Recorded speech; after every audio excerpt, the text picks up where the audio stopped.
Imagine stepping outside on a warm July afternoon and finding your neighbor dancing in the street, alone, no music playing. She doesn't stop for water. She doesn't stop to rest. She doesn't even seem to notice you're there. By nightfall, she's still dancing. By the end of the week, she still hasn't stopped. This isn't a scene from a horror film. It happened in Strasbourg in the summer of 1518 to a real woman named Frau Trophea, and within a month, roughly 400 people were dancing alongside her, unable to explain why. By the end of this video, you'll discover why hundreds of people joined her, why the city's own doctors made things catastrophically worse, what modern historians think actually caused it, and why the same thing could still happen today. It started with just one person.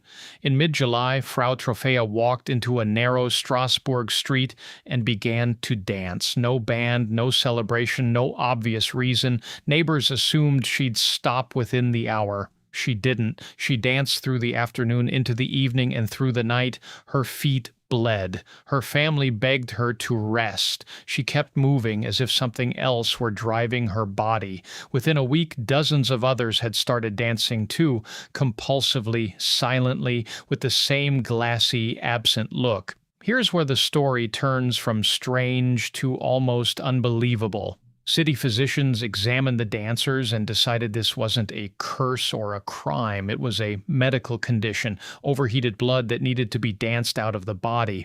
Their prescribed cure was more dancing. Strasbourg's officials cleared out a guild hall, built a wooden stage, and hired musicians to keep the rhythm going.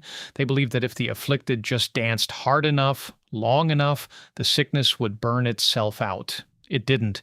Watching dozens of people dancing uncontrollably in public, instead of calming the situation, she seems to have advertised it. More people started dancing. By some accounts, the number climbed toward 400 within weeks. So what actually causes hundreds of people to start dancing themselves toward collapse? One early theory blamed ergot, a hallucinogenic mold that can grow on damp rye and produce compounds chemically related to LSD. It's a tempting explanation, but ergot poisoning causes seizures and gangrene, not days of coordinated rhythmic dancing. Most historians today point somewhere stranger: mass psychogenic illness, a real involuntary physical reaction that spreads through a group under extreme collective stress. Not faking, not performing, the mind driving the body without the person's control. And 1518 Strasbourg had the ingredients for exactly that: famine, smallpox, and syphilis outbreaks, crushing taxes, and a local legend that a saint, Saint Vitus, could curse sinners with an uncontrollable urge to dance. When a population already primed by fear and superstition watches someone visibly possessed by that very curse, the mind has a script ready to follow. Belief did what no virus could. The consequences were real. Contemporary accounts describe dancers collapsing from exhaustion, suffering strokes, and dying. Some reportedly dancing until their hearts simply gave out.